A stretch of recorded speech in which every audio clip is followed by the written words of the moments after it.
tidak seperti apapun. Dia terang dari terang, misteri di atas misteri. Itulah Sang Bapa ini. Allah yang esa itu adalah Sang Bapa. Nah, di dalam diri Sang Bapa ini, dia memiliki pikiran, dia memiliki firman. Yang oleh firman ini, dia menciptakan segala sesuatu. Makanya dikatakan berfirmanlah Allah, jadilah terang. Berarti Allah Bapa menjadikan terang menggunakan firman-Nya sendiri. Nah, selain memiliki firman, dia juga memiliki roh. Yang oleh rohnya itu dia menghidupi segala sesuatu. Ayub 33:4. Jadi Sang Bapa, izin instruksi Kak. bentar saya jelasin dulu. Kamu nanti nggak akan ngerti. Ya, jadi Sang Bapa, firman-Nya dan rohnya, itulah Allah Tritunggal itu. Nah, Yesus ini adalah firman Allah yang keluar dari dalam diri Allah Sang Bapa itu, yang datang menjadi manusia. Nah, kalau Bapa ini adalah Allah, maka firman-Nya Bapa pastilah Allah. Maka karena Yesus adalah firman Allah, firman-Nya Allah Sang Bapa, maka Yesus juga adalah Allah. Sama seperti saya satu manusia. Saya punya tubuh, saya punya firman atau pikiran, saya punya roh. Tapi tidak ada 3 manusia, hanya ada 1 manusia. Nah, kalau tubuh saya ini adalah manusia, maka firman yang di dalam tubuh saya adalah manusia. Dan roh yang di tubuh saya pastilah manusia. Tetapi tidak ada 3 manusia, hanya ada 1 manusia. Nah, Sang Bapa itu adalah Allah. Maka firman-Nya Bapa dan rohnya Bapa pastilah Allah. Tapi tidak ada 3 Allah. Dan Yesus itu adalah firman Allah yang menjadi manusia itu. Gitu. Jadi kalau kamu tanya, sebelum Yesus datang ke dunia ini, Tuhannya siapa? Ya Tuhan kami Allah Tritunggal. Allah Bapa, firman-Nya dan rohnya. Yesus itu kan nama inkarnasi firman yang jadi manusia. Gitu. Jadi enggak sesederhana menjawab itu. Karena kamu harus ngerti dulu Tritunggal gitu. Instruksi Ya, boleh Kak? silakan. Kan yang Kakak jelaskan tadi kan Yesus itu adalah firman-Nya Allah gitu kan. Allah itu kan menurut kepercayaan orang Kristen gitu ya. Ya, firman-Nya Allah Sang Bapa. Firman itu kalau diibaratkan seperti ide ataupun pikiran, ya kan Kak? Benar, Sang Logos. Terus kenapa harus menuhankan ide ataupun pikiran? Kenapa tidak yang di awal Tuhan yang diawalkan tadi yang Kakak bilang kayak Allah tadi gitu Kak? Pikiran Allah ya Allah dong. Pikiran Allah ya Allah. No, bukan itu maksudnya Kak. Loh kan firman Allah ya Allah dong. No Kak, bukan kayak gitu maksudnya Kak. Maksudnya kayak gini Mengapa Kak. kami menuhankan Yesus? Misalnya saya gitu kan. Saya mungkin sebagai temannya Kak Elia gitu ya. Kakak kan punya pikiran gitu kan. Mungkin yang disebut tadi adalah firman kata kakak, ide ataupun pikiran gitu kan. Tapi yang saya hargai di sini nih adalah Kak Elianya, bukan pikirannya, bukan firmannya gitu. Yang saya hargai adalah Kak Elianya. Mungkin nggak kamu kenal saya tanpa firman saya yang jadi suara di telinga kamu. Kalau saya nggak ngomong, kamu kenal saya tuh dari firman saya kan, yang jadi suara di telingamu. Saya berkata-kata, kata-kata saya itu adalah suara yang berasal dari firman yang di dalam diri saya. Berarti firman saya itu adalah saya. Kalau misalnya kamu menghina saya, kamu menghina saya, lalu kamu saya penjara, yang di penjara suaramu atau kamu? Akunya. Ya, makanya itu karena firmanmu adalah kamu. Nah, firman Allah yang adalah Yesus, ya pastilah Allah. Makanya kami menghargai Yesus yang adalah firman Allah itu. Karena dia satu dengan Bapaknya. Makanya dia berkata, aku dan Bapa adalah satu. Makanya kamu nggak bisa memisahkan Yesus dengan Bapa, nggak bisa. Karena Yesus ini firman-Nya Bapa. Nggak ada orang di penjara kalau dia menghina kayak penistaan lah atau apa gitu.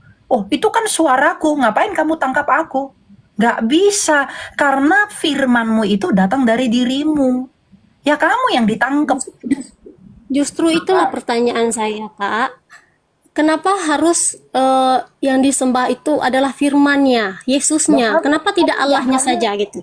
Kami menyembah semuanya. Kami menyembah Bapa, firman-Nya, yaitu Yesus, dan Roh-Nya. Makanya kami dalam liturgi Bapa, Firman, dan Roh-Nya. Dalam nama Bapa dan Tapi Anak dan Roh identiknya dengan Kudus. Tuhan Yesus tadi Kak. Tapi identiknya Ya dengan Tuhan karena Yesus. Kenapa karena tidak Tuhan kami Allah saja? karena kami mengenal Bapa itu di dalam Yesus. Kami mengenal Bapa itu di dalam Yesus. Kami nggak mungkin mengenal Bapa tanpa Yesus. Di dalam Yesuslah kami mengenal Allah kami. Makanya kami selalu datang kepada Yesus agar kami memohon kepada Yesus agar kami dilayakkan di hadapan Bapanya. Karena tanpa Yesus kami nggak mungkin mengenal Allah. Tanpa Yesus kami nggak mungkin mengenal Bapa. Makanya Tuhan Yesus berkata, Akulah jalan, Yohanes 14:6 ya. Akulah jalan dan kebenaran dan hidup. Tak seorang pun yang dapat datang kepada Bapa kalau tidak melalui aku. Aku dan Bapa adalah satu. Yang jadi manusia itu firman, bukan Bapa. Karena Bapa itu nggak bisa dilihat siapapun. Dan dia itu misteri yang besar. Nah, Bapa yang nggak kelihatan itu, hanya kami bisa kenali melalui firman-Nya yang jadi manusia, yaitu Yesus. Maka seperti apa Bapa itu tercermin di dalam firman-Nya, yang adalah Yesus Kristus ini. Jadi kalau kamu bilang, kenapa nggak menyembah Bapa aja? Kami nggak mungkin menyembah Bapa tanpa firman-Nya. Berarti Bapa, kalau kami menyembah Bapa tanpa firman-Nya, Bapa itu bisu. Kami nggak mungkin menyembah Bapa tanpa Roh-Nya. Kalau kami menyembah Bapa tanpa Roh-Nya, dia itu mati.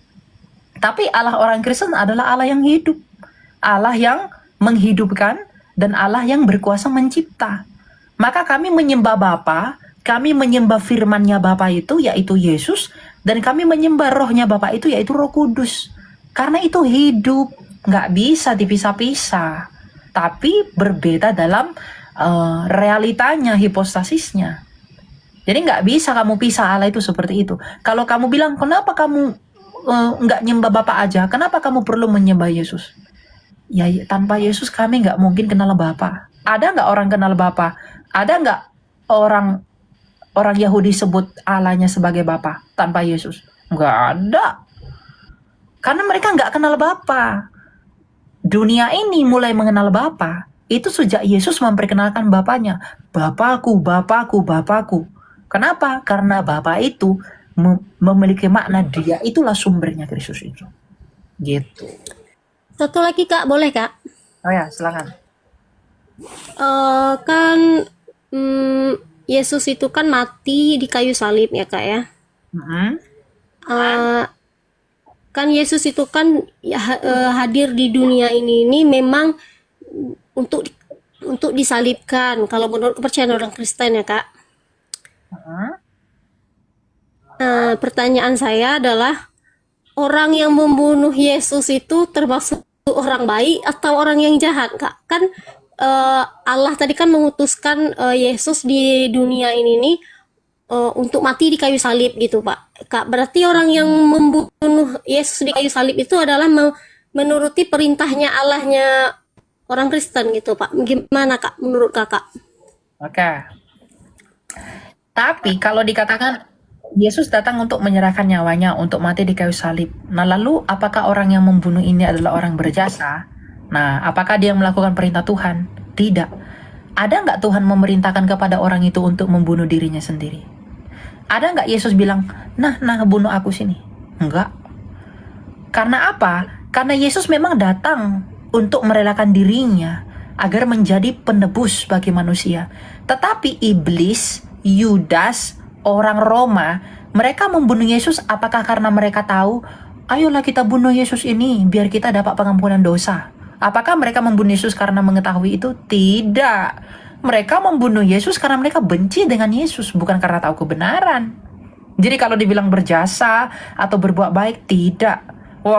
Motivasi orang Roma, motivasi orang Sanhedrin, orang-orang Yahudi, motivasinya salibkan Yesus kan bukan untuk keselamatan, tapi karena mereka benci sekali dengan Yesus. Kita lihat ya ayatnya ya, Yohanes 8. Yohanes 8 ayat yang ke-39 ayat yang ke-40. Ayat 39-40. Jawab mereka kepadanya, Bapa kami ialah Abraham. Kata Yesus kepada mereka, jikalau sekiranya kamu anak-anak Abraham, tentulah kamu mengerjakan pekerjaan dikerjakan oleh Abraham.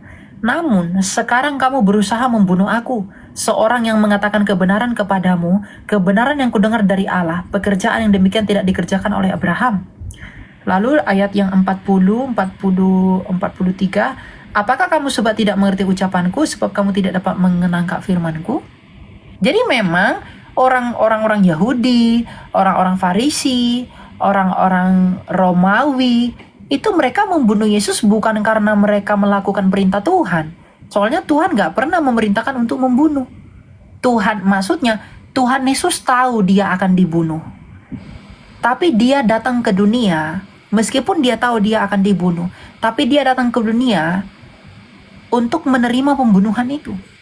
Agar melalui pembunuhan orang jahat ini, agar melalui perbuatan jahat orang ini, dia melakukan karya buat manusia.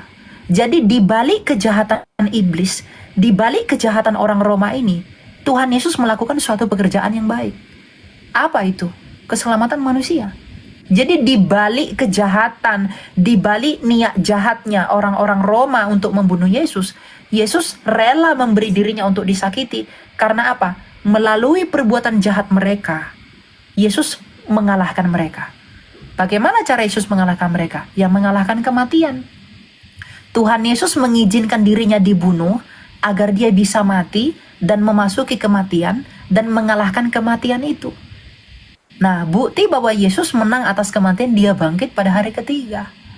Jadi rencana jahat orang Farisi, rencana jahat orang-orang Saduki, rencana jahat orang Romawi, diizinkan Tuhan Yesus di dalam dirinya agar melalui rencana jahat itu Tuhan Yesus mengalahkan mereka, mempermalukan mereka.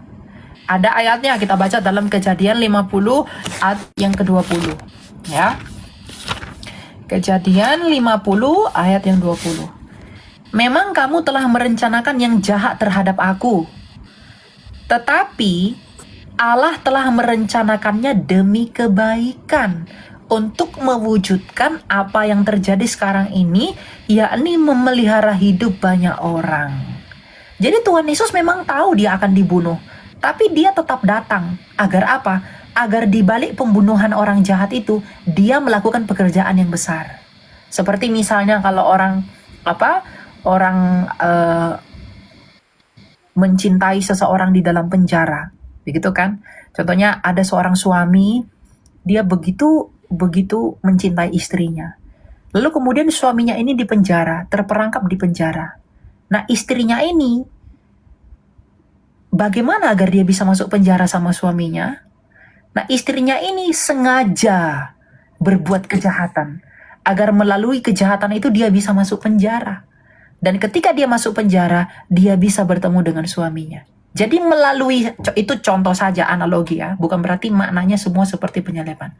Tapi Tuhan Yesus mengizinkan kejahatan orang lain dalam diri, agar melalui kejahatan itu dia mempermalukan mereka. Mempermalukan iblis, mempermalukan kejahatan, mempermalukan orang-orang Yahudi.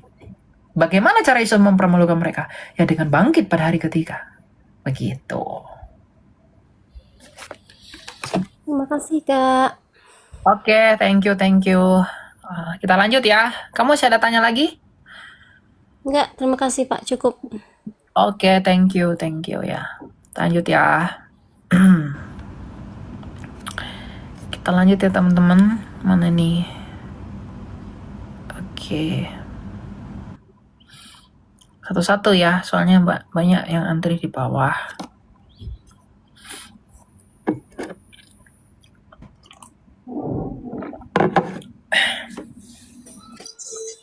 Malam Mika, selamat malam. Selamat malam, Bang. Mau tanya apa? Sebenarnya sih nggak nanya, Kak. Oke, lalu? Cuman mau dengar kakak cerita aja, cuman mau dengar kakak khotbah aja. Oke. Kalau gitu kita lanjut ya. Oke. Oke, mana nih? Kok nggak naik ini?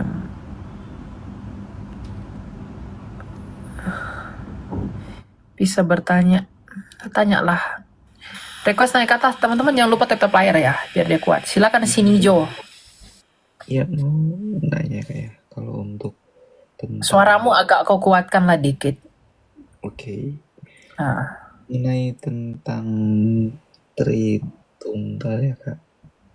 hmm? Iya, itu gimana ya Kak? Maksudnya Yesus adalah Allah itu kan. Tentang Allah Bapa dan Roh Kudus.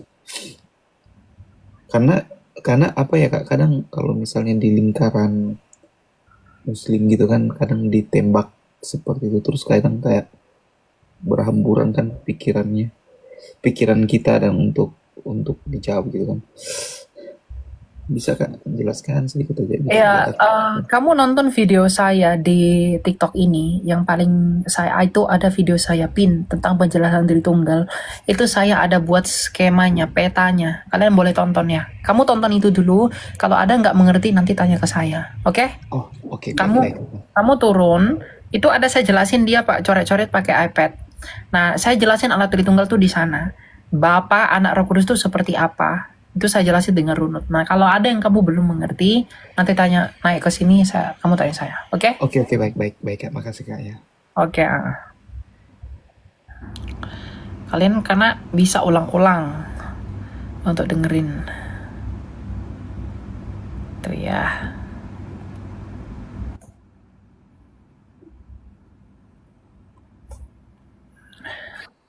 Silakan Ata, selamat malam. Halo? Kok nggak ada sih? Kok nggak ada ya?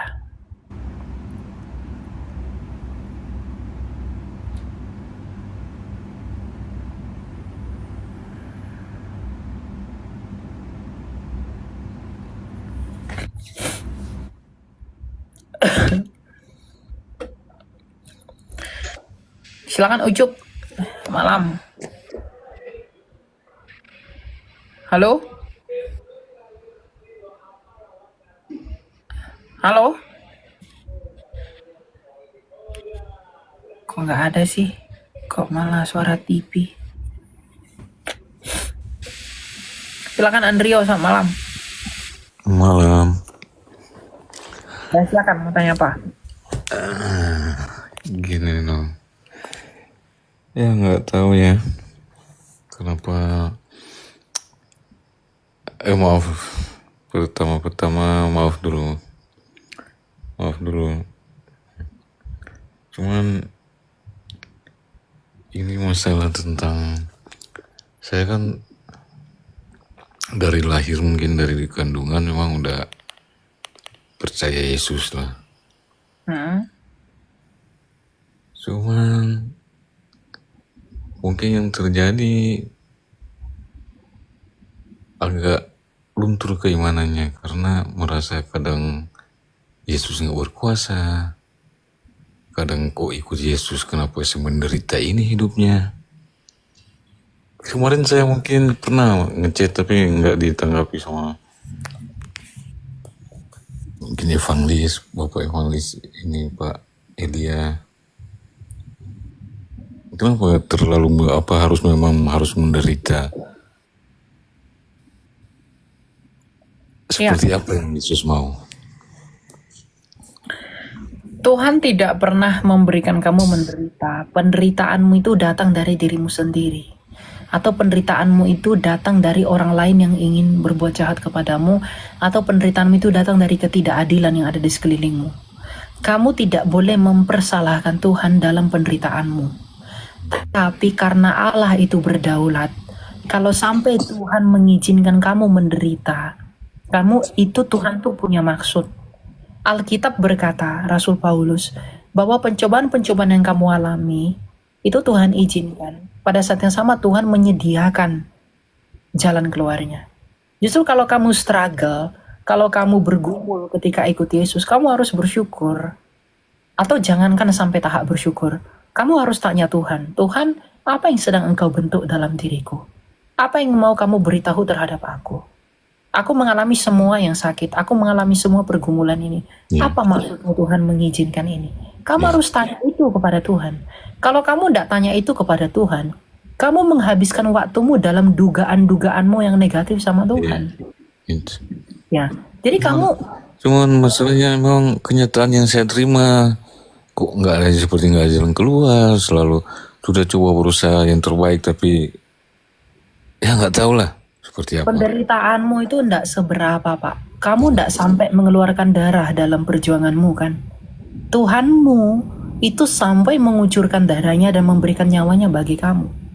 Dia yang adalah Tuhan kita yang mulia, memberikan nyawanya bagi kita, menderita sebagai teladan bagi kita. Lalu siapakah kita tidak mau menderita untuk ikut dia? Justru kalau ada orang Kristen ngaku ngikut Yesus tapi tidak mengalami penderitaan, itu bukan Kristen. Saya yakin. Karena ketika kamu jadi Kristen, iblis itu akan berusaha menarik kamu. Iblis itu akan berusaha merebut kamu. Ya, caranya bagaimana? Ya dengan membuat kamu menderita. Jadi kalau kamu hari ini menderita seakan-akan gak ada jalan keluar, atau seakan-akan, kadang Tuhan itu mengizinkan kita di dalam kematian demi kematian, agar melalui penderitaan, agar melalui kesulitan, kita memiliki iman yang pure yang dari Allah. Karena iman itu apa sih? Iman itu dasar pengharapan. Iman itu adalah dasar pengharapan. Dan iman itu timbul ketika seolah-olah tidak ada harapan dalam hidup kita. Disitulah iman itu diberikan. Jadi Tuhan tuh kita mau punya iman yang pure. Bukan iman yang ada maunya.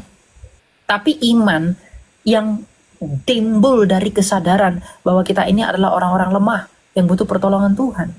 Maka saat ini, ya Bapak, waktunya untuk datang kepada Tuhan, katakan, Tuhan, aku butuh pertolonganmu. Ini aku Tuhan, aku tuh lemah, aku gak mampu berbuat apa-apa. Ajar aku untuk mengerti apa yang sedang kau bentuk. Tolong aku untuk mengerti apa yang sedang kau kerjakan. Jangan putus asa. Kalau kamu putus asa, kamu hanya membuat dirimu semakin lebih buruk. Iya. Gitu loh. Iya. Ya jadi kamu ya mungkin untuk bersyukur itu sulit. Tapi Iya. minimal kamu tanyakan kepada Tuhan. Tuhan, apa yang sedang kau bentuk? Tuhan tuh tidak pernah salah loh dalam keputusannya. Kita yang selalu salah dalam menilai dia. Nah, jangan kita sampai lupa bahwa segala sesuatu yang Tuhan izinkan, Tuhan tuh punya maksud. Gitu. Jadi ya, ini adalah waktu di mana Tuhan itu ingin memproses Bapak, ingin membuat Bapak mencintai dia apa adanya, Tapi bukan kan juga dia apanya. terlalu lama proses, semua kok yang sebawa nama Tuhan hancur, gagal. Ya nggak Apa- apa-apa, nggak apa-apa. Kegagalan itu dialami semua orang. Wah, saya juga sering gagal. Tapi yang Tuhan mau adalah respon kita dalam melihat kegagalan itu. Kita harus merespon dalam keyakinan yang kokoh bahwa Tuhan itu mengasihi kita. Itu pasti. Kasih Tuhan itu tidak pernah berubah. Kita yang selalu berubah. Nah, kita memang butuh waktu untuk merenungkan kembali. Kita butuh waktu untuk berproses lebih baik. Ya jadi selama kamu masih mau diselamatkan, Tuhan masih tolong kok. Tidak peduli seberat apa, tidak peduli seperti apa. Jadi ya datang aja sama Tuhan. Itu ya, jangan putus asa dan jangan merasa Tuhan tuh jauh. Enggak. Tuhan tuh selalu dekat. Kita yang membuat dia jauh dari kita. Dia tidak pernah jauh. Gitu. Oke, baik. Makasih. Oke, ya. Terima kasih banyak. Selanjutnya. Nah, Oke.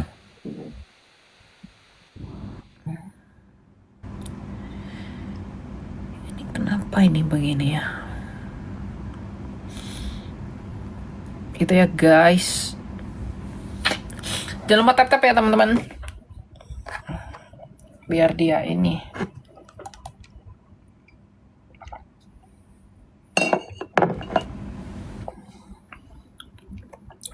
Gimana ini?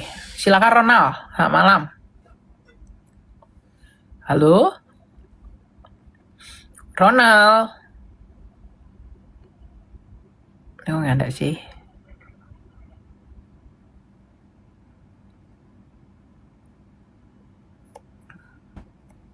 Adalah, nggak ada dia. Iya, belum ada. Cuma ini baru taraf renovasi kan. Aduh berisik banget guys. Saya turunin ya. Yang berisik-berisik saya turunin.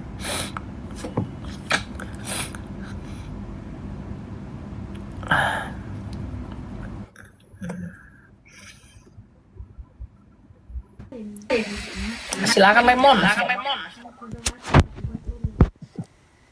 Halo? Halo? Kok mantul sih? Kok mantul sih?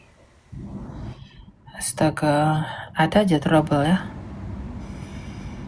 Mm, mm, mm, mm. Wah,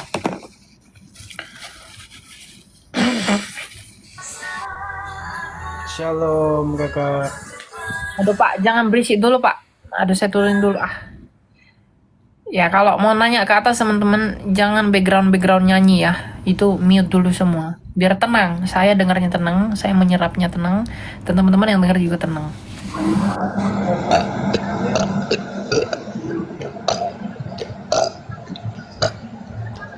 Nah inilah contohnya iblis. Nah ini dah, udah masuk eh, kaum pembuat onar. Nah itulah dia itu, pembuat rusuh, parasit di dunia ini. Nah itulah dia.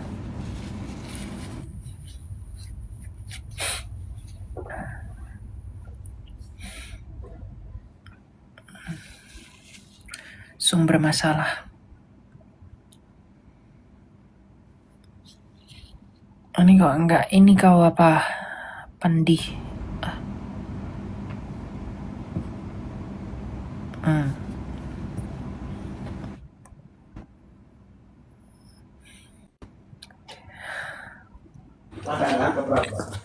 Silakan FG Store.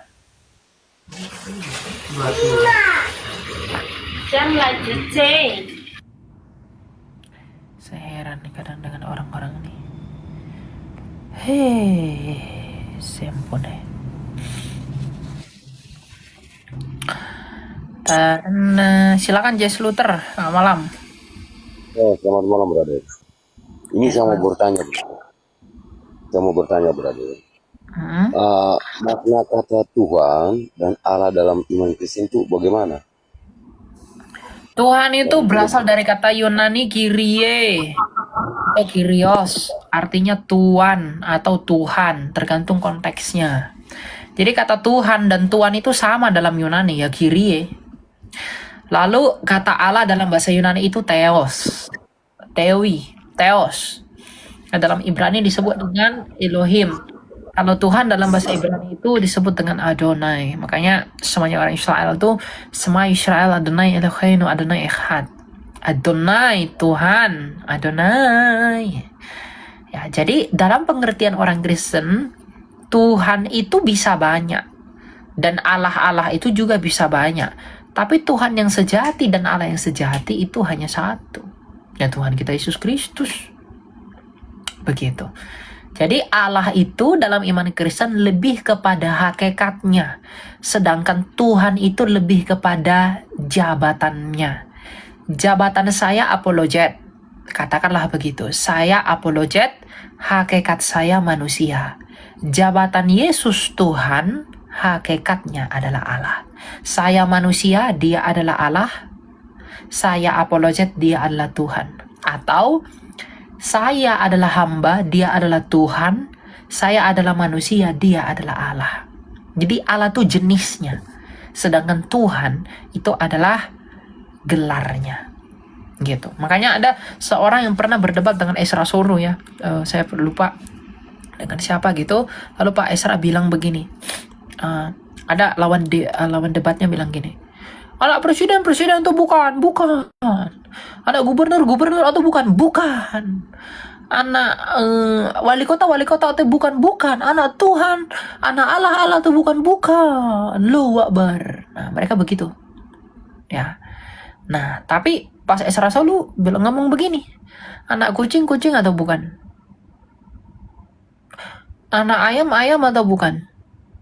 Mereka diam. Kenapa? Karena anak Allah ya pasti Allah. Yesus anak Allah, hakikatnya Allah. Ya gelarnya Tuhan. Makanya 1 Korintus 8 mengatakan apa? Bagi kita hanya ada satu Allah dan satu Tuhan. Karena Allah itu hakikatnya, Tuhan itu gelarnya. Gitu. Ya. Gitu ya Pak? Kok ini? Kok nggak ada suara? Signalnya aku mungkin. Ya sinyal Bapak, gitulah ya, jelas ya yang aku sampaikan ya. Ya, udah jelas Oke, sekali. oke Oke. Pak, ya. Ya, ada satu lagi nih, bisa nggak? Ya silakan. Nah, ini dalam iman Kristen kan, imannya kita itu, mengapa firman itu dikatakan logos? Kalau bisa dijelaskan, brother. Bukan mengapa firman dikatakan logos, mengapa logos dikatakan firman. Oh ya, Karena firman dalam bahasa Yunani itu banyak. Ada logos, ada rema, ada graphe. Nah Yesus ini logos. Logos itu dari kata logos. Logos itu ide, kecerdasan, logika. Bukan logika ya, tapi ilmu lah, kecerdasan. Makanya teologi itu ilmu tentang theos, teologi, theos dan logos. Logos ilmu, theos itu Allah. Berarti teologi itu ilmu tentang Allah. Biologi, bio dan logos, ilmu tentang bio. Lalu apa yang logos itulah biologi, pneumatologi. Nah, pneuma itu kan pernafasan, paru-paru gitu kan, nafas, pneuma. Nah, logos itu ilmu. Nah, pneumatologi ilmu tentang pernapasan. Nah, begitu ya. Jadi logos itu ya ilmu. Nah, makanya Yesus itu disebut sebagai logos. Dia itu logos, ilmu inti yang ada di dalam diri Allah itu. Dialah yang keluar menyatakan siapa Allah itu. Makanya dalam bahasa Indonesia, logos itu diterjemahkan dengan firman huruf besar. F-nya itu besar. Nah kalau rema, F-nya kecil. Atau graphe, F-nya kecil. Tapi kalau firman dalam artian logos, logosnya Allah itu hanya Yesus ya, nggak ada yang lain. Nah firman yang Yesus ini, itu F-nya besar. Firman. Gitu. Gitu ya Pak? Halo? Jaringanmu lagi macet. Gitulah pokoknya.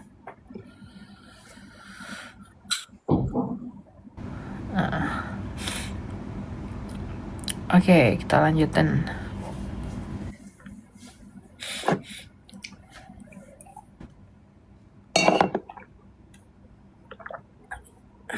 Halo Kak Elia, malam Kak.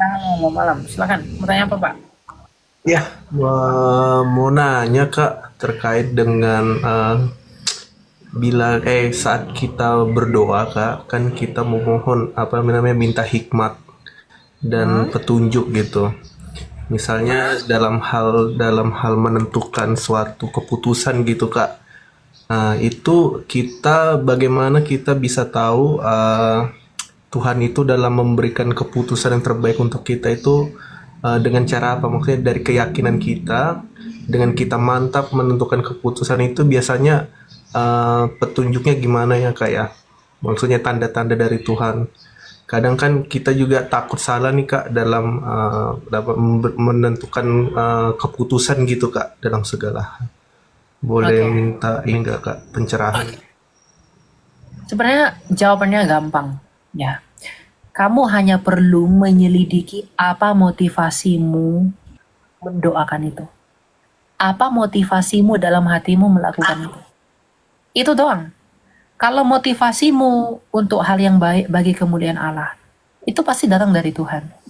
Tapi kalau motivasimu adalah untuk kemuliaan dirimu sendiri, untuk kau jadi sombong lain sebagai macam, itu tidak dari Tuhan, itu dari dirimu sendiri. Dan kamu harus siap menanggung konsekuensinya. Kalau kamu misalnya, Tuhan, apakah aku memutuskan untuk melayani Engkau? Nah, kalau motivasimu untuk uang, motivasimu untuk popularitas, itu bukan dari Tuhan. Tapi kalau aku melayanimu karena Engkau telah mencintai aku, dan kamu memiliki motivasi yang tulus, itu pasti dari Tuhan. Dan kalau motivasimu tulus, lalu kemudian ada jalan-jalan kesempatan, itu datang dari Tuhan. Karena Tuhan menyediakan itu. Karena Tuhan itu berpihak kepada orang yang tulus. Dia ada bersama dengan orang tulus. Jadi kamu tahu itu dari Tuhan, ini jawabannya dari Tuhan, ini apa? Misalnya kamu ingin memulai bisnis. Kamu ingin memulai bisnis, katakanlah bisnis. Lalu kemudian mengapa kamu berbisnis? Apa motivasinya berbisnis? Kamu kalau hanya mau memperkaya diri, kamu hanya untuk memuliakan dirimu sendiri, lalu kamu menggunakan cara licik dan lain sebagainya, itu bukan dari Tuhan, karena motivasimu udah salah. Tapi kalau motivasimu melalui itu kamu melayani Tuhan, dan hatimu memang benar-benar tulus untuk melayani Tuhan menggunakan itu, Tuhan akan tunjukkan jalannya. Makanya orang kalau udah melayani Tuhan dia merasa hebat begitu. Salah. Kamu pikir kamu melayani kamu udah hebat? Enggak. Banyak orang melayani enggak ngerti arti pelayanan. Banyak orang melayani bukan mengandalkan Allah tapi mengandalkan dirinya. Dia mau melayani Tuhan dengan egonya. Dia mau melayani Tuhan dengan keinginannya sendiri. Nggak bisa. Makanya banyak orang melayani Tuhan hanya berdiri di mimbar, hanya main musik, tapi tidak ada perubahan dalam batinnya. Kamu lupa mengobati dirimu sendiri.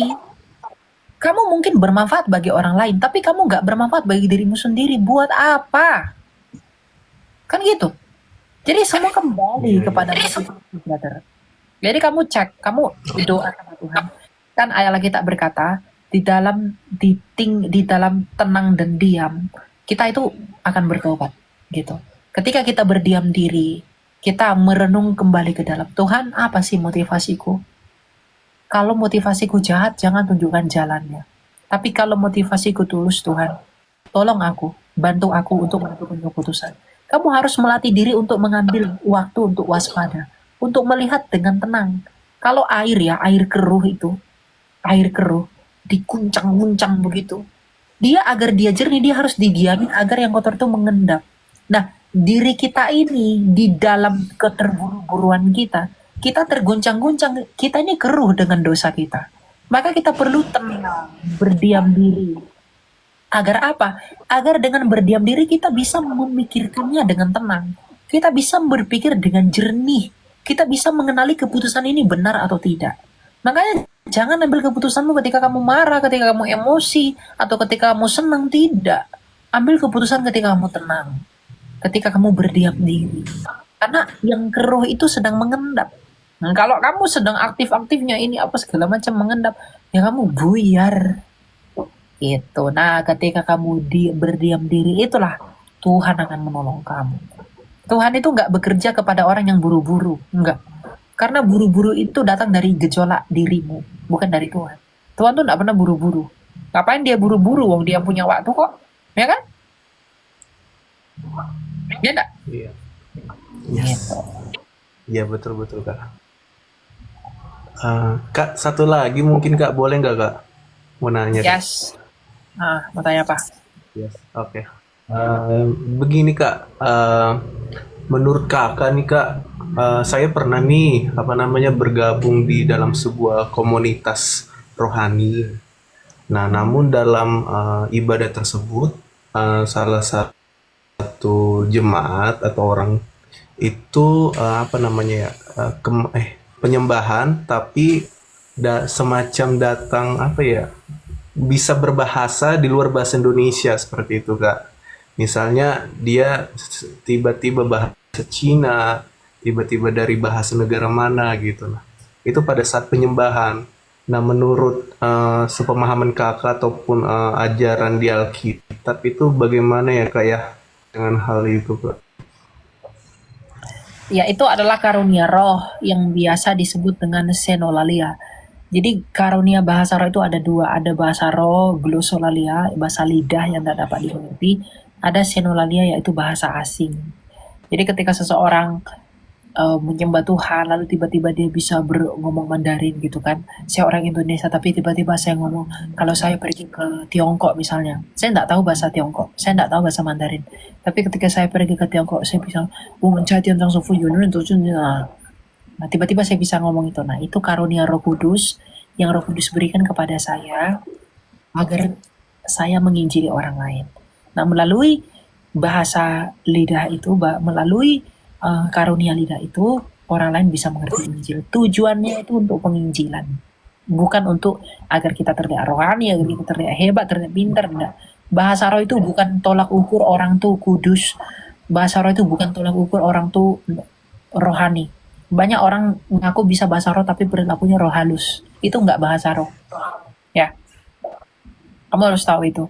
Jangan terpesona dengan tanda-tanda. Kamu harus terpesona dengan perenungan batin. Nggak usah tuh suka yang heboh-heboh tuh, nggak usah. Tapi kalau memang Tuhan memang gunakan dia dengan karunia bahasa itu untuk membuat orang lain mengerti Injil, ya nggak apa-apa gitu. Jangan dibiasakan kamu jadi kita itu jadi Kristen suka yang heboh-heboh. Wah, mukjizat, wah, nubuat, wah ini. Nggak, jangan biasakan. Kenapa? Itu bisa merusak kamu. Ya, kamu bisa nggak tahan dengan semua itu sehingga pada nanti kamu bisa jadi sombong. Betul ya? Coba betapa banyaknya yang heboh akhir-akhir ini. Heboh tapi hebohnya itu di dalam tumpukan kekotoran hati kita. Buat apa? Kita fokus tumbuh ke atas tapi tidak fokus tumbuh ke dalam. Buat apa? Nggak berguna kan? Gitu. Ya berarti Kak, izin Kak, berarti memang dari segi Alkitab, ajaran Alkitab memang ada ya Kak ya, yang maksudnya atau karunia-karunia seperti itu ya Kak ya. Ada. Senolalia. Nanti kamu baca di Kisah Rasul 2 sama di 1 Korintus 14. Oh baik, oke Kak. Baik, itu aja Kak Elia, makasih Kak. Oke, Tuhan berkati ya. Nah, Tuhan berkati Kak. itu ya teman-teman ya. Yang paling penting itu adalah sikap hati kita. Tanda-tanda itu tidak terlalu penting. Sikap hati yang paling penting. Halo, Silakan. selamat malam Kak. Alam. Ini aku mau cerita doang sih Kak. Habis itu gimana nanti pendapat Kakak gitu. Pas nih hari ini aku ngalami kejadian nih Kak, berantem sama orang tua. Barusan. Karena apa? Apa Kak? Karena apa? Tadi kan ada adek nangis. Habis itu dia bentak Kak. Terus aku nggak suka dibuat kayak gitu. Apakah itu tepat yang aku buat? Habis itu kami berantem Kak. Iya. Kalau orang tuamu jadi api, kamu harus jadi air. Kamu harus tahu, kamu harus menjadi sisi yang mengalah. Kalau kamu sadar seperti ini, itu baik sekali. Artinya kamu memang ingin jadi lebih baik. Itu bagus. Itu kasih karunia dari Tuhan. Tapi kalau orang tuamu jadi api, kamu jangan jadi api. Bagaimanapun itu orang tuamu. Mau sejahat apapun dia di dalam pandanganmu, kamu nggak bisa sangkal kalau dia itu ibumu. Kamu nggak bisa tolak kalau dia itu ayahmu. Kamu datang dari dia kok. Baik Kak. Kamu berasal dari dia. Jadi yang kamu perlu lakukan adalah mengubah sikap hatimu. Karena apa? Bisa jadi hal-hal yang orang tuamu ndak lakukan ndak benar. Kamu bisa menyampaikannya dengan benar, nggak dengan marah-marah atau dengan meresponi dengan emosi, menyulutnya dengan api. Suatu hari kalau kamu lihat mereka duduk lagi santai, kamu sampaikan dengan baik. Ingat, tidak ada orang bertobat dengan amarah, nggak ada. Orang itu bertobat itu dengan cinta. Nggak ada orang bisa berubah dengan amarah. Orang itu hanya bisa berubah dengan cinta. Karena perubahan itu datang dari merenung, berkontemplasi dalam batinnya. Nah, kalau kamu mungkin orang tuamu, kamu merasa orang tuaku ada yang salah, kamu jangan nasihati dia ketika dia marah. Tapi ketika kalian deket, kalian lagi tenang, kamu sampaikan dengan baik. Ma, harusnya enggak begini, begini, gitu. Ya kamu yang harus, kalau kamu punya kepedulian seperti itu bagus. Nah sekarang tinggal caranya. Nah kamu minta pertolongan daripada Tuhan, agar Tuhan menolong kamu menyampaikan itu. Gak ada salahnya anak menegur orang tua tuh, gak ada salahnya. Cuma dalam menegur orang tua, kamu harus menghormati dia pada saat yang bersamaan.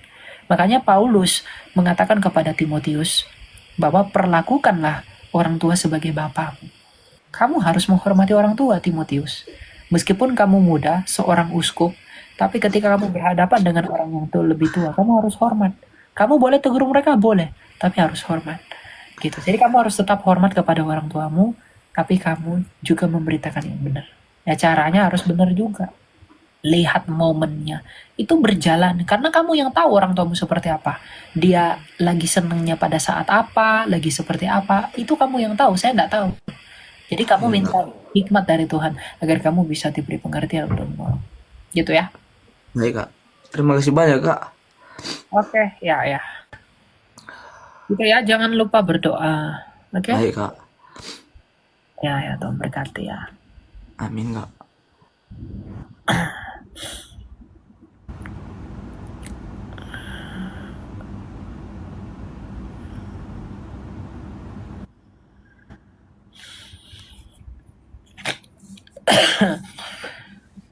Silakan Astri, selamat malam. Halo? Halo? Nggak ada kok Astrid.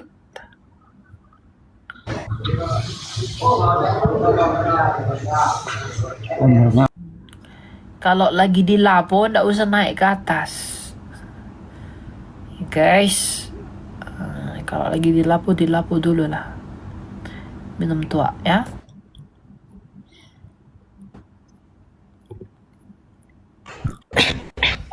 Selamat malam Kak Elia. Salam. Ya, salam. Silakan. Tanya apa? Saya pengen curhat. Mau tanya juga sih. Mungkin lebih tepatnya saya pengen curhat sedikit tentang keluargaku. Boleh nggak? Waduh, kalau curhat jangan di sini, itu ranah pribadi ya. Kamu mungkin nanti boleh DM saya, nanti saya bisa bantu di sana. Ya? Enggak sih. Oh, gitu ya. Nah, itu enggak baik buat, mungkin itu baik bagimu tapi itu enggak baik buat keluargamu. Kamu mengumbar, itu enggak boleh. Oke. Ya, oke. Ya. Oke ya, nanti DM aja, nanti saya coba lihat. Oke? Oke, kasih. Ya. Oke. Ya, jangan biasakan curhat di padu umum. Curhat itu sama Bapak Rohani. Itu pun Bapak Rohani itu tidak perlu curhat sebenarnya. Aku dosa. Itu doang. Ya kalau mau curhat juga nggak apa-apa sih gitu. Kenapa? Melalui cerita kita, mereka menolong kita. Ya. Karena curhat di umum itu kamu mengumbar. Meski ia tahu maksudmu baik, tapi kamu sedang mengumbar sesuatu yang kamu nggak tahu itu bisa memukulmu nanti. Oke?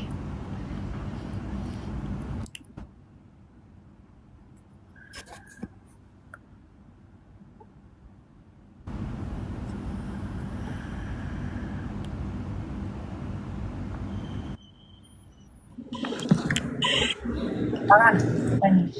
Malam. Selamat malam, Bro Elia. Terima kasih atas kesempatannya. Saya mau nanya, bagaimana pendapat Bro Elia tentang kalau sekarang ini banyak macam aliran-aliran di gereja gitu, denominasi gitu. Menurut Kak Elia, kenapa Tuhan mengizinkan adanya perbedaan ini? Dan yang kedua, itu bagaimana kita bisa tahu kalau aliran itu benar atau sesat? Ya, boleh di-mute dulu ya, Pak. Bentar ya.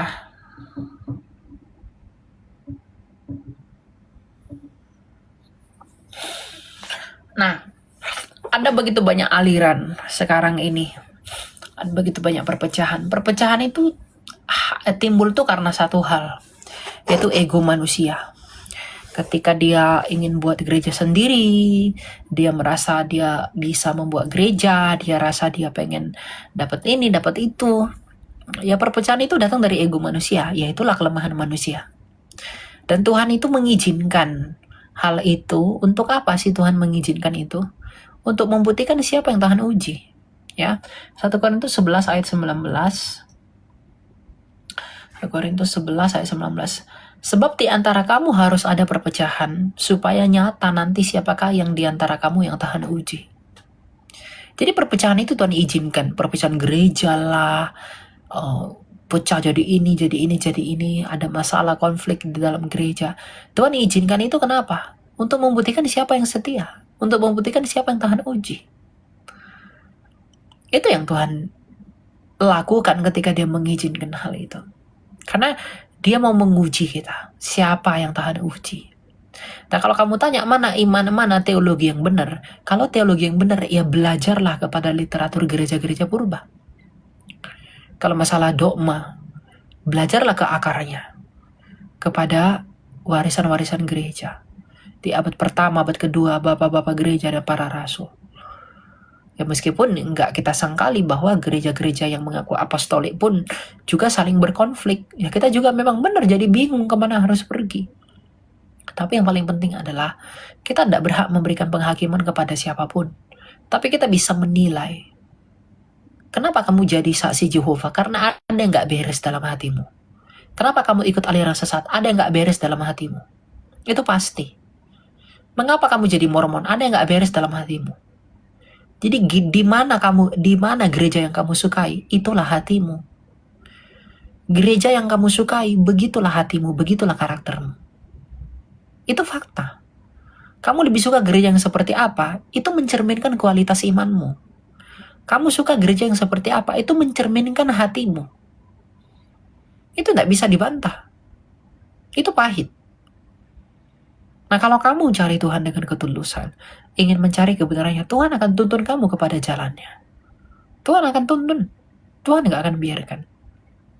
Gitu. Ya. Jadi koreksi hati masing-masing. Tuhan, mengapa aku kesini? Apa tujuanku? Apa motivasiku? Kenapa aku menyukai ini? Kenapa aku menyukai itu? Mengapa aku mengidolakan ini? Mengapa aku mengidolakan itu? Jadi jernih kita berpikir. Kita enggak haknya kita untuk protes banyak perpecahan, tidak. Itulah kelemahan kita. Tetapi ketika Tuhan mengizinkan itu, di dalam kebingungan itu, ya mari kita minta pimpinan Tuhan. Tuhan pimpin aku untuk mengerti apa yang sedang kau kerjakan. Tuhan pimpin aku agar aku digembalakan dengan baik. Tuhan pasti tunjukkan. Masalahnya orang sekarang gak ada yang berdoa seperti itu. Orang datang mencari gereja yang sesuai dengan kemauannya, yang memuaskan keinginannya. Bukan ingin mencari yang benar, tapi mencari yang ada aja lah. Yang penting ke gereja. Kan gitu. Nah, jadi kemana kamu pergi itu menentukan kualitas imanmu. Ya. Oke. Jadi satu lagi ya, boleh ini nanya. Ya. Saya melihat akhir-akhir ini fenomena yang terjadi perdebatan antara sesama Kristen gitu yang mengatakan tentang hal predestinasi. Nah, itu bagaimana menurut Kak Elia? Maksudnya mana yang benar gitu? Dan kalaupun ada yang pemahaman yang salah tentang predestinasi itu, apakah bisa kita bilang mereka itu aliran sesat? Tidak. Predestinasi itu kan pandangan. Sebenarnya predestinasi yang berkembang sekarang itu adalah pandangan John Calvin yang dia kembangkan dari pandangan Agustinus, ya, Bapak Gereja. Jadi nggak bisa dikatakan sesat, cuma dia ekstrim. Pandangan predestinasi Calvin ini ekstrim melihat segala sesuatu. Karena memang latar belakang Calvin ini adalah seorang latar dari hukum, sehingga dia melihat segala sesuatu itu dari atas. Nah, yang dengan demikian kemudian predestinasi ini menyimpulkan suatu kesimpulan pengajaran teologis bahwa Allah itu telah menetapkan segala sesuatu. Allah telah menetapkan orang ke surga, Allah telah menetapkan orang ke neraka. Ya, saya secara pribadi tidak setuju dengan pandangan itu, tapi saya menghargai itu. Ya, karena Calvin dalam kristologinya itu bagus sekali. Gitu ya. Karena nggak mungkin hujatan dan penghinaan terhadap Kristus dan pujian kepada Kristus itu bisa datang dari satu orang yang sama. Itu nggak mungkin.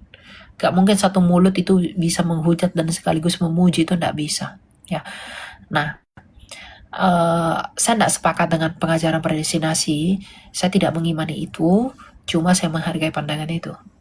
Ya, sama seperti bahasa-bahasa roh di gereja-gereja karismatik sekarang, ya saya tidak setuju dengan itu, dengan praktik itu. Tapi ya saya menghargai itu. Kalau mereka mengatakan itu benar bagi mereka, ya itu urusan mereka. Tapi kalau pada hal-hal yang primer, misalnya tentang doktrin kristologi, kemudian juga Allah Tritunggal, nah itu kalau seperti Mormon, saksi Jehovah itu benar-benar sesat. Atau ada gereja dari Korea namanya Shincheonji yang mengatakan bahwa Yesus telah datang dalam inkarnasi kedua di Korea. Nah itu udah sesat begitu, karena mereka melanggar secara langsung apa yang dikatakan oleh kitab suci. Gitu. Oke, baiklah, terima kasih Kak Elia. Tuhan memberkati. Terima kasih sekali. Ya Tuhan memberkati. Aku flu guys.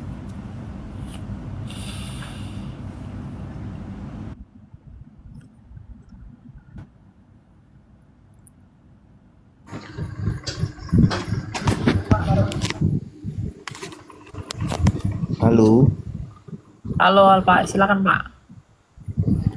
halo Kak Elia. Hmm?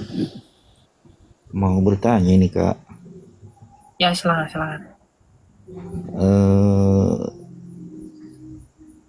Konsep pemahaman Allah Tritunggal menurut Kak Elia itu seperti apa? Bapak tonton dulu video saya di TikTok ini, itu saya pin paling atas tentang Tritunggal. Nanti nonton itu, kalau belum ngerti naik lagi ke sini. Nanti saya jelasin, oke? Itu udah lengkap saya jelasin, ya. Oke. Oke ya.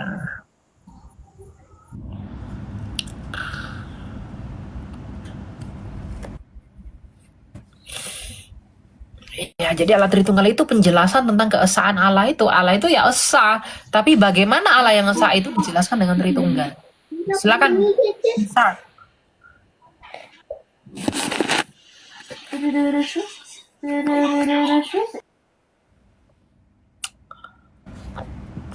Mau ngedance dia.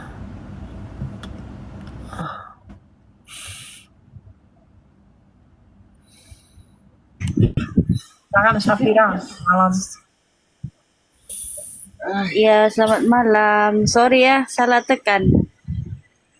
Oh iya, oke. Oke.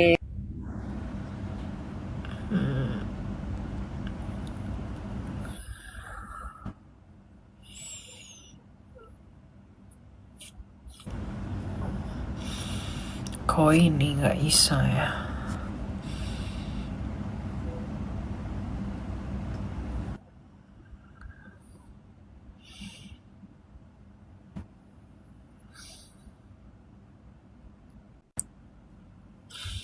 Masa kita ada pertemuan jam 10?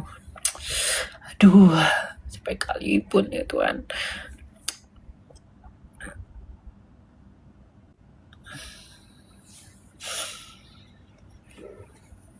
Halo Nampe, nggak ada ya? Oke. Baiklah. Kita lanjutkan ya.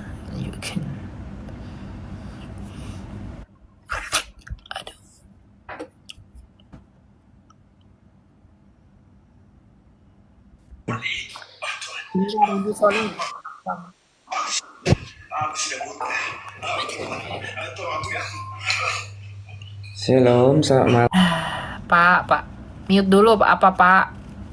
Pindah dulu Pak ke tempat yang ini.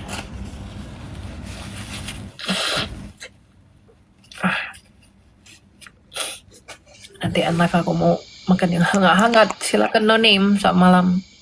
Malam Kak Elia, mau nanya nih Kak, terkait peraturan yang ada di gereja Lutheran. Kebetulan saya sendiri gereja KBP nih. Nah, aku ini mau dengar nih pendapat Kak sendiri, atau adakah hubungan di Alkitab sendiri jika seorang misalnya mungkin pria atau wanita misalnya menikah secara berulang kali, atau wanita itu sendiri hamil di luar nikah.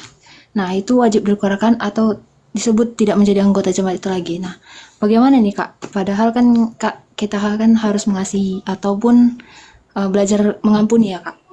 Atau adakah pengampunan kembali Kak dari gereja tersebut? Dan satu lagi, apakah peraturan ini hanya berlaku bagi gereja Lutheran saja Kak? Itu aja. Terima kasih. Berulang kali nikah ya pasti disanksi oleh gereja. Itu sanksi gereja. Itu bukan karena gereja nggak mengasihi dia, tapi karena justru gereja mengasihi dia, maka diberi sanksi, ditegur oleh gereja. Ya jadi ya gereja mengasihi dia, cuma ya gereja itu nggak mengizinkan kekacauan. Gereja itu tidak menghendaki kekacauan. Nah kalau kamu berulang-ulang kali kawin terus, nikah terus, ya buat apa? Kamu kan tidak menghargai pemberkatan yang diberikan gereja itu. Berarti bukan gereja nggak mengasihi dia, tapi dia yang nggak mengasihi gereja. Kan gitu. Masalah dia minta ampun nama Tuhan, itu urusan Tuhan mengampuni atau tidak, itu urusannya Allah.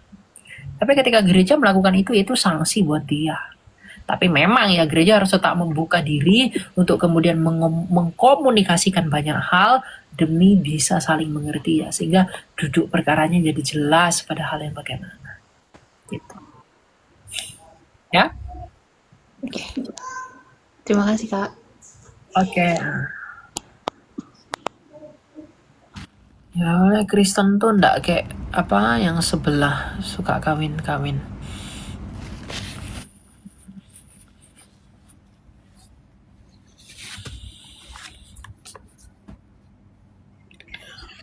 Silakan Pavel, selamat malam. Halo Kak Elia, Ya, silakan mau tanya apa, Pak? mau bertanya ini tentang iman. Oke, silakan. Ini bagaimana pandangan kakak tentang Allah sudah tahu bahwa kita ini manusia berdosa, tetapi kenapa Allah masih mau menciptakan kita? Ya, meskipun Tuhan tahu kita akan berdosa, kenapa Tuhan tetap menciptakan kita? Ya, karena Dia mengasihi kita. Ketika Dia tahu bahwa manusia akan jatuh ke dalam dosa, Dia pada saat yang sama mempersiapkan Mesias bagi manusia. Kalau Dia tahu manusia jatuh ke dalam dosa, lalu Dia tidak jadi menciptakan manusia, ya Dia itu bukan Allah. Kenapa Dia bukan Allah? Berarti Dia pelin-plan. Allah itu nggak pelin-plan. Allah itu nggak pernah berubah. Gitu. Jadi dosa itu tidak menghalangi, karena dosa itu tidak lebih besar dari Allah. Sehingga dosa itu tidak membuat Tuhan tuh takut. Ngapain Dia takut sama dosa? Kalau Dia nanti akan kalahkan, Dia akan selesaikan dosa itu. Nah, kalau dosa itu membuat Dia ketakutan, berarti Dia ketakutan ada yang lebih besar dari Dia. Tidak. Dia tetap ciptakan manusia, tapi pada saat yang sama Dia menyiapkan Mesias untuk mengalahkan dosa itu. Gitu. Ya karena kasihnya semata-mata. Gitu ya.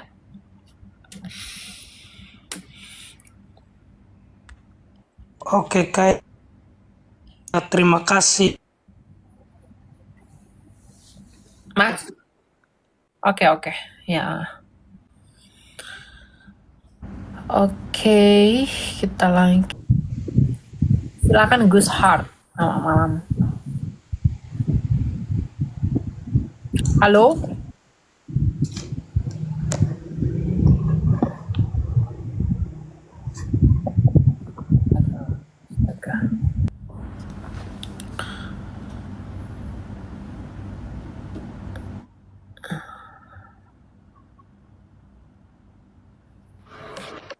Silakan Gemali. Ya, Kak, aku kan lagi proses masuk Katolik nih. Aku belum pernah tanya sama pembimbingku juga sih. Mau tanya sama Kak Eli ya. Menurut ajaran Kristen itu ada nggak sih kiamat gitu, Kak? Kalau ada itu seperti apa? Kiamat itu adalah ketika Tuhan datang. Itu kiamat. Akhir dari dunia. Karena dunia yang lama ini harus dibinasakan oleh Dia. Jadi itulah kiamat. Ada kehancuran gitu nggak, Kak? Iya, pemulihan. Nanti yang ini dihancurkan lalu dibuat jadi baru.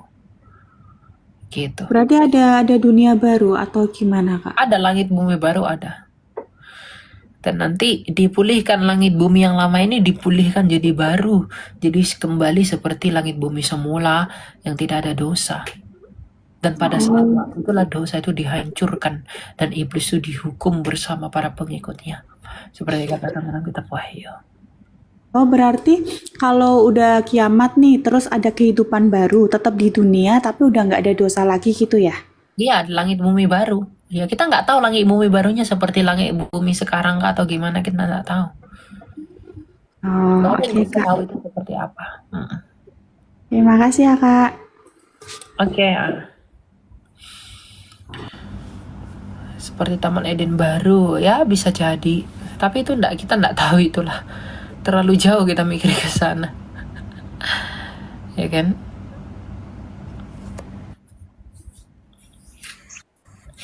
Silakan Saul.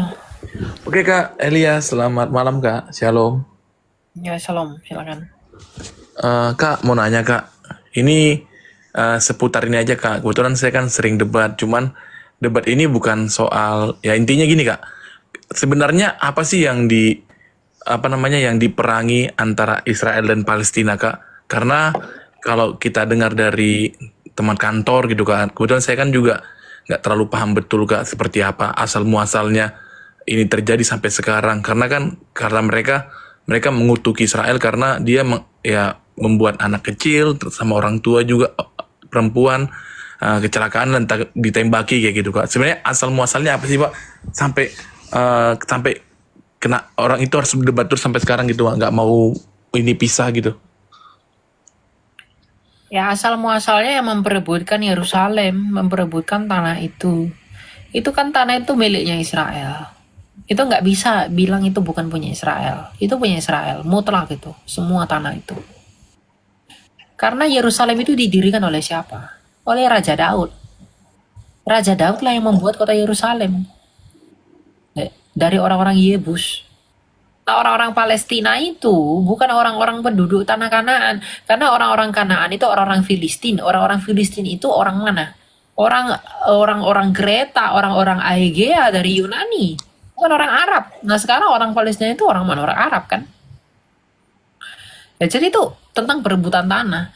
Palestina merasa bahwa itu tanah mereka. Sebenarnya bukan mereka. Mereka tuh tidak ada hak di sana. Ya cuma kalau kita ngomong begini lalu kemudian orang-orang berpikir Israel lah yang nggak ada tanah. Salah. Justru itu punyanya Israel. Cuma yang jadi masalah sekarang adalah apakah Israel yang sekarang sama dengan Israel yang dulu? Ya itu beda. Cuma bagaimanapun ya tanah itu punya keturunan Daud. Punya anggotanya Raja Daud. Ya Israel. Gitu. Cuma kita nggak membenarkan cara berperang itu. Nggak boleh. Itu nggak baik. Cuma faktanya nggak bisa dibantah. Ketika Ishak ingin pergi ke Gaza, dia melarang Ishak pergi ke Mesir. Tuhan mengatakan dalam kejadian 25-26 itu ya. Tuhan tuh nggak mau Ishak itu pergi dari tanah Kanaan. Tuhan tuh mau kasih tanah Kanaan itu kepada Ishak. Nah, Ishak ini bapaknya siapa? Bapaknya Israel, bapaknya Yakub. Nah, Daud ini mendirikan Yerusalem di kotanya Yakub. Di mana? Ya di tanah Kanaan. Sedangkan Ismail itu di mana? Ya di daerah Arab, daerah gurun. Disitulah dia diberikan Mesopotamia. Jadi memang itu punyanya Israel. Bukan punya yang lain-lain lah pokoknya. Itu tanah Kanaan itu punya Israel. Oke Kak, kalau punya Israel maksudku gini Kak, kenapa ya udah nggak ya ditempatin aja sama Israel Kak, kenapa harus kisruh terus gitu Kak? Atau kira-kira menurut Kak Elia, kapan ini bisa berakhir Kak? Karena kan kalau kita lihat kan, ya kasihan juga gitu kan, karena belum tentu yang diserang Israel itu orang Muslim, kadang ada orang Kristennya juga, sebaliknya juga sama, belum tentu yang diserang. Israel itu tidak peduli sama yang begituan. Israel itu hanya mau tanah kami balik, itu aja. Oh. Itu aja yang mereka mau, tanahnya balik. Agar apa? Agar mereka bisa kembali seperti masa dulu. Makanya mereka nunggu-nunggu Mesias sampai hari ini. Mereka tidak ada masalah agama-agama begitu, enggak. Cuma ya tanda yang terjadi sekarang ini adalah tanda yang akan mengawali kesudahan zaman itu. Ya kita memang udah di penghujung zaman ini. Kita tinggal menunggu Kristus itu datang dalam kemuliaannya. Kita tinggal menunggu waktunya itu tiba. Tapi sebelum itu tiba, Antikristus itu akan berdiri dulu. Mesias orang Israel itu akan datang dulu. Siapa Mesias Israel? Ya Mesias orang Yahudi itu nanti. Itulah Antikristusnya kita. Dia harus dinyatakan dulu. Dalam 2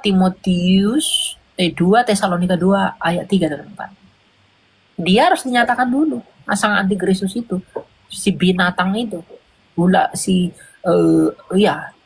Orang yang keji itu. Dia harus datang dulu menganiaya. Baru kesudahannya tiba. Gitu. Jadi ya mereka mau ya Israel berjaya seperti di masanya Salomo, seperti di masanya Daud. Jadi mereka mau. Makanya mereka rebut tanah itu semuanya. Karena mereka merasa mereka istimewa. Gitu. Makanya Israel ya tidak bisa dibenarkan sepenuhnya juga. Ya Palestina juga, apalagi Palestina tidak bisa dibenarkan karena memang ya di dalam sejarah itu punyanya mereka. Palestina itu kan nama yang diubah oleh Kaisar Hadrian. Karena waktu itu Israel memberontak kepada Kaisar, maka Kaisar itu ingin menghapuskan nama Israel. Maka nama Israel itu diganti dengan Syria Palestina dengan menggabungkan wilayah Yudea dan Syria. Nah, sejak saat itu maka disebut Syria Palestina dan sekarang disebut Palestina. Padahal sebelumnya yaitu Israel. Gitu. Oke Kak, paham Kak. Makasih banyak Kak ya. Tuhan berkati Kak Elia. Ya, oke. Siap Kak. Oke. Teman-teman gitu dulu ya. Saya lanjut besok atau lusa. Soalnya saya lagi flu berat. Dan saya besok ada jadwal jam 10. Saya harus pergi ke 3 hari channel.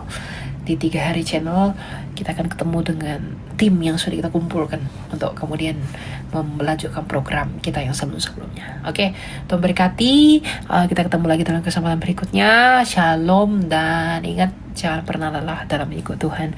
Ikut Tuhan tuh awal-awalnya sulit, tapi ketika sudah berdamai di dalam semuanya ringan sebab Kristus itu.